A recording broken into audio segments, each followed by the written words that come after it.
Bienvenue sur la chaîne ImmoRenta, la chaîne où on te partage notre vision de l'immobilier, du mindset, de l'entrepreneuriat, de business, du développement personnel et de l'indépendance financière. Et aujourd'hui, vidéo un petit peu spéciale, on ne l'a jamais fait, mais je vais te parler des 5 livres plus un vraiment qu'il faudrait déjà commencer à lire pour ton développement personnel. Allez, jingle.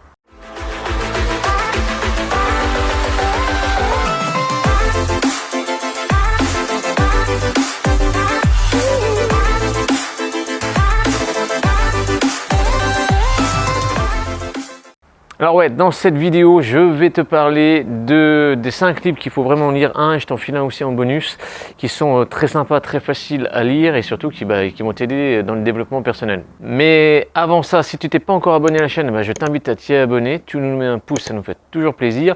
Et donc ces 5 livres, c'est quoi? Déjà le tout premier, le plus important de tous et ce qui m'a fait moi vraiment péter le cerveau comme un genre, c'est quoi? C'est Robert Kiyosaki, Père riche, Père pauvre, c'est la Bible. Je peux te dire, c'est vraiment la Bible, de savoir comment faire pour gérer quand même déjà l'argent. Qu'est-ce que c'est l'argent? C'est peut-être tout con, mais c'est une notion abstraite. Ça repose vraiment sur rien, l'argent, mais en fait, l'argent, on peut aussi la rendre vraiment concrète. Donc, qu'est-ce que c'est l'argent? Ça t'explique aussi pourquoi faire de l'immobilier, en fait, pourquoi acheter des actifs plutôt que des passifs. Et voilà, c'est le fondement. Si tu lis ça déjà, ça sera peut-être déjà le meilleur investissement que tu peux faire sur toi-même. Je t'invite à le lire plutôt que de l'écouter en audiobook. Et d'ailleurs, pour tous les autres livres que je vais te citer derrière, le mieux c'est quand même que tu le fasses en mode audiobook, c'est quand même toujours plus intéressant. Voilà.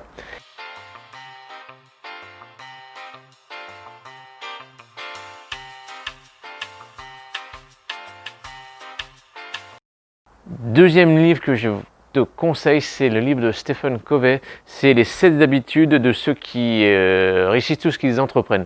C'est vraiment très intéressant, c'est un livre qui va te parler en fait des habitudes qu'il faut utiliser, de ce qu'il faut faire. Donc c'est un gros bouquin, là, il est assez dense à lire, il est très costaud, il y a pas mal d'exercices pratiques aussi dedans, donc ça qui est bien aussi, donc c'est toujours mieux encore une fois de lire, de ne pas le mettre en audiobook.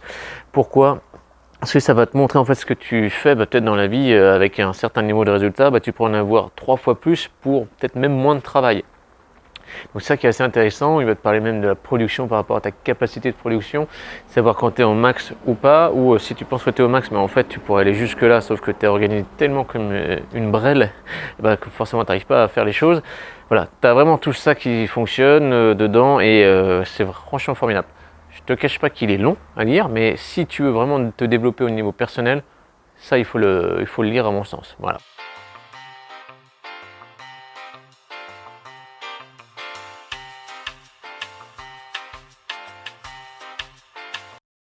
Boum! Le troisième livre vraiment que je conseille à lire, c'est La semaine de 4 heures de Timothy Ferriss aussi, donc ça aussi c'est un best-seller aussi.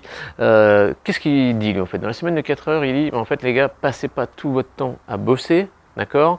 Utilisez des règles 80-20 Pareto, c'est-à-dire que 80% de tes problèmes viennent de 20% d'une cause, supprime la cause des 20%. Tout simplement, et tu règles énormément de problèmes. Qu'est-ce qu'il explique aussi dedans, c'est que il faut déléguer un maximum de choses pour ne pas être esclave non plus de son temps et du coup de toujours travailler comme un dingue. Alors, il faut quand même mettre en nuance, c'est que Timothy Ferriss, il te prône de bosser que 4 semaines par heure, donc toi c'est son titre. Après c'est le titre marketing, il faut quand même être conscient de ça. Et il faut bosser énormément avant de créer un système, de pouvoir le scaler et de le mettre en mode genre automatique ou délégation à fond. Donc c'est pour ça qu'il faut toujours prendre des pincettes avec celui-là et vraiment prendre du recul. Par contre, il t'apprend quand même que tu peux travailler avec le monde entier de manière asynchrone, donc c'est-à-dire pas au même moment, mais qui va produire le même résultat à un moment donné. Donc pouvoir bosser vraiment avec le monde entier. Donc ça c'est intéressant et du coup vivre un peu plus de tes passions. Mais n'oublie pas qu'avant il n'y a pas de secret, il faut bosser comme un russe, comme un pitbull, d'accord? Il faut vraiment aller à fond, d'accord? Donc voilà, ce livre-là, très intéressant, il va te faire sauter des verrous, tu vas voir que des fois tu travailles un peu comme un con, ou des fois tu t'obstines sur des petits problèmes, et du coup il va te déverrouiller là-dessus. Si c'est des problèmes à 20 euros, arrête de te prendre la tête pour 20 euros, tu peux va gérer des problèmes un peu plus gros, tu vois, c'est ça un petit peu le sens de ce livre aussi. D'ailleurs, celui-là, tu peux l'écouter en audio, celui-là. Tu vois, c'est pas dérangeant de l'écouter en audio. Il sera pas mal. Alors, si tu aimes bien la lecture physique, vas-y, tu éclates-toi, quoi. Mais voilà, celui-là en audio, il passe facilement.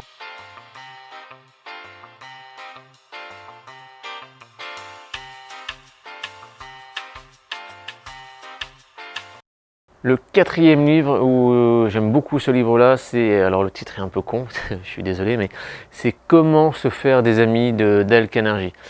C'est un livre qui est plutôt ancien, par contre il t'apprend énormément de choses sur l'intelligence sociale. C'est vraiment te booster ton intelligence sociale et te montrer ta capacité d'adaptation en fait dans des relations sociales et comment faire pour arriver en fait, à se créer des relations, des réseaux, et pas tout bêtement, ben voilà, t'es un loser ou j'en sais rien, et puis comment se faire des amis. Le titre n'est pas forcément terrible, mais par contre il est assez évocateur aussi, c'est-à-dire qu'on peut du coup créer des connexions, des relations avec des personnes que tu n'as jamais vues auparavant et que dans une soirée, dans un afterwork, tu peux rencontrer et du coup faire la différence. Voilà, donc c'est vraiment augmenter ton intelligence sociale.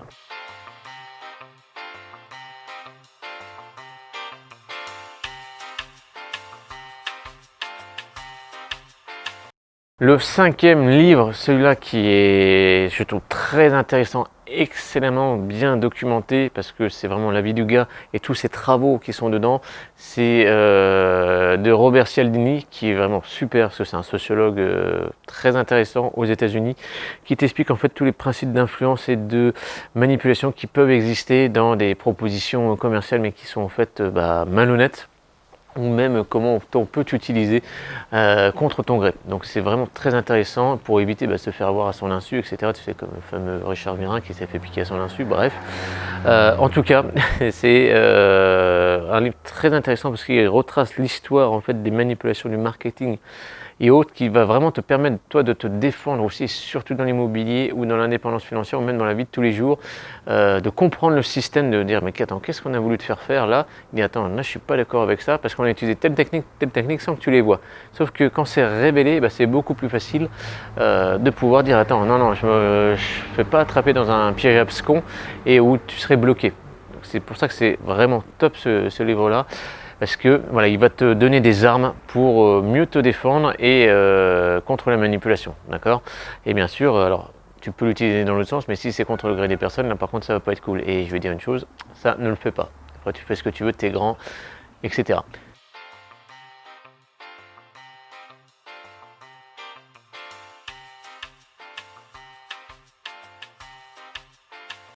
Et comme je te dis, dans le titre, il y a un plus 1. Et le plus 1, c'est quoi? C'est une biographie. Donc j'ai lu beaucoup de biographies d'entrepreneurs à succès. Et celle-là, elle est vraiment cool parce qu'elle est encore plus accessible que les autres, je trouve. C'est celle d'Arnold Schwarzenegger, donc notre fameux Schwarzy, notre Conan le barbare, Predator, Terminator 1, 2, 3, 4, 5, 10, je ne sais pas jusqu'où il va aller. Gouverneur de la Californie aussi, il faut quand même le savoir, c'est que ce gars-là, voilà, c'est un Autrichien à la base, un enfant qui sort de la Seconde Guerre mondiale, et avec un mindset, une énergie de dingue, quelques rencontres et une intelligence pour pouvoir utiliser tout ça, et écoute, c'est impressionnant son parcours. Beaucoup d'anecdotes dedans, très authentiques. Et ça te donne une putain d'énergie de voir en fait toutes les possibilités. Et tu vas voir aussi que c'est une bête de travail, vraiment un monstre de travail. Si il est devenu aussi costaud, aussi Mister Univers, donc Monsieur Muscle, c'est pas pour rien parce que le travail il a ça dans le sang et donc il s'éclate quand il fait aussi des choses. Et tu verras aussi qu'il a fait de l'immobilier, tu verras qu'il a créé d'autres entreprises et tout. Et c'est formidable. Donc je te recommande cette biographie. En plus elle est assez ludique en plus. Il y a pas mal de photos, d'archives aussi de lui dans le passé, donc c'est vraiment cool. Voilà, donc c'est ça le petit bonus.